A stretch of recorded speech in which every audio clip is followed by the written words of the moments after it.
Assalamualaikum warahmatullahi wabarakatuh. Bismillahirrahmanirrahim.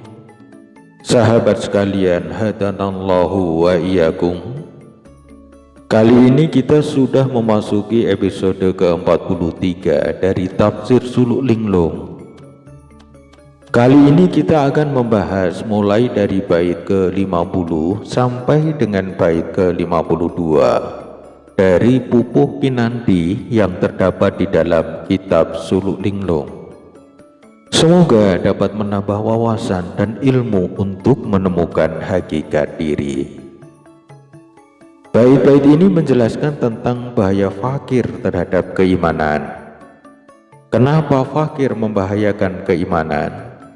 Episode ini akan membahasnya untuk sahabat sekalian. Oleh karena itu, ikuti video ini sampai dengan selesai agar tidak terlewatkan setiap bagian penting dalam video ini. Konten dalam video ini adalah merupakan penafsiran dari kitab Suluk Linglung yang diambil dari berbagai sumber referensi dan tidak menutup kemungkinan akan adanya perbedaan penafsiran dan pendapat dari sahabat sekalian. Oleh karena itu, silahkan sampaikan pendapat sahabat sekalian dalam kolom komentar yang tersedia di bagian bawah video ini. Namun sebelum kita lanjutkan, jangan lupa untuk like, subscribe, dan tekan tanda lonceng untuk mendapatkan pemberitahuan saat kami update video terbaru. Subscribe dan like dari sahabat semua akan membantu kami dalam mempersembahkan video-video berkualitas lainnya. Monggo kita mulai dari bait yang ke-50. Fakir parek lawan kufur, krana nira ingkang pekir, uta tuli datan ana, swarga neraka iki, fakir tan parek pangeran tan ana wujude iki. Artinya, fakir dekat dengan kafir. Sebabnya karena kafir itu buta, tuli, tidak mengerti tentang surga dan neraka.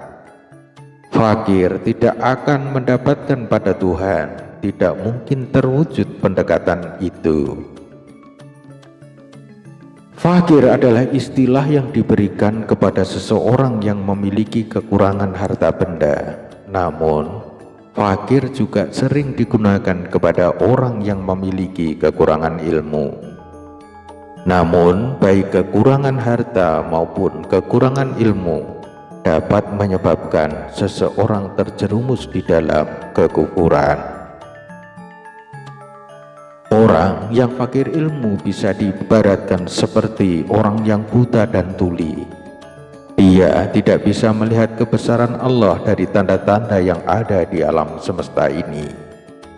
Dia juga tidak mau mendengar nasihat tentang kebenaran yang sesungguhnya, yang membuatnya tidak mau menerima Islam sebagai agamanya, dan itulah yang disebut sebagai kafir. Kemudian di bait yang ke-51, tan anembah pujinipun krana nira fakir kadi, ya ingkang fakir zatullah, iku jatine hyang widi, patine fakir menungso, pastine Allah pribadi. Artinya, tidak menyembah dan memuji karena kefakirannya. Seperti itulah kalau fakir terhadap zat Allah. Dan sesungguhnya Tuhan Allah mematikan kefakiran manusia. Kepastiannya ada di tangan Allah semata-mata. Dengan kefakiran ilmu, maka akan membuat seseorang tidak menyembah dan memuji Allah, karena dia tidak mau berusaha mengetahui bahwa dirinya ada karena diciptakan oleh Allah. Bahkan tidak jarang dari orang-orang tersebut tidak percaya akan adanya Allah sang pencipta alam semesta ini. Kefakiran mendekatkan dengan kekufuran, baik fakir harta maupun fakir ilmu. Fakir harta akan membuat orang yang imannya tidak kuat, akan membuatnya menghalalkan berbagai macam cara untuk memperoleh harta.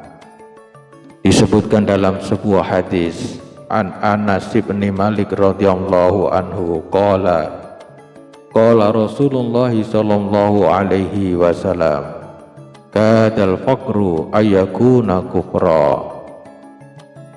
Diriwayatkan dari Anas bin Malik radhiyallahu an bahwa Rasulullah sallallahu alaihi wasallam bersabda, hampir saja kefakiran itu menjadi kekafiran.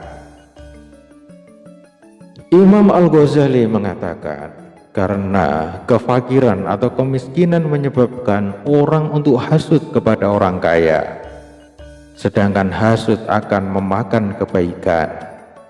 Juga karena kemiskinan mendorongnya untuk tunduk kepada mereka dengan sesuatu yang merusak kehormatannya dan membuat cacat agamanya. Juga membuatnya tidak ridho kepada qada atau ketetapan Allah dan membenci rizki. Yang demikian itu, jika tidak menjadikannya kufur, maka hal itu akan mendorongnya ke sana. Oleh karena itu Rasulullah Shallallahu Alaihi Wasallam berlindung dari kefakiran ini. Fakir dalam bait ini juga dimaksudkan adalah fakir terhadap ilmu yang dapat membuat orang tidak memahami hukum-hukum agama, yang membuatnya tuli dari peringatan Allah dan buta terhadap tanda-tanda kebesaran Allah yang ada di alam semesta ini. Fakir terhadap ilmu juga akan menyebabkan orang tidak meyakini adanya balasan amal baik dengan surga dan balasan kejahatan dengan neraka. Fakir terhadap ilmu juga akan menyebabkan orang tidak mengetahui zatullah, sehingga menyebabkannya tidak mengetahui cara mendekatkan diri pada Allah, yang menjadikan seseorang tidak tahu cara bersyukur dan memuji Allah. Patine fakir menungso, pestine Allah pribadi.